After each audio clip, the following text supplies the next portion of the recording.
innanzitutto grazie mille a Umberto Orsini per averci concesso questa veloce intervista e la prima domanda è: qual è la difficoltà di un testo verboso come questo? È quello di non farlo diventare noioso, ma farlo diventare un suono accattivante e coinvolgente. Questa è la nostra missione. E dopo anni di carriera come la sua, con grandissimi successi, l'emozione predominante quando si sale su un palco qual è?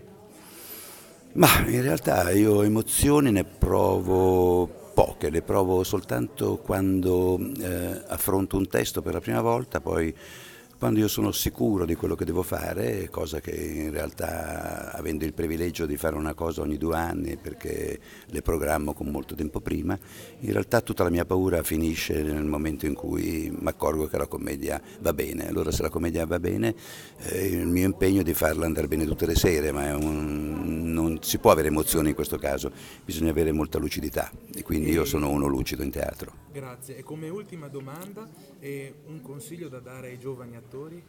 Ai giovani attori ricordarsi che questo è un non mestiere, per cui se avete dei papà o delle mamme o qualcuno insomma, che ha una bella trattoria, un bel ristorante, una bella azienda, teneteveli cari perché non è certamente un mestiere dove è facile, non è un non mestiere, non è facile sopravvivere, quindi, e poi bisogna avere molta passione, non bisogna prendere questo mestiere soltanto come una scorciatoia a qualcosa che sia facile, è un mestiere difficile e una volta affrontato ve ne accorgerete.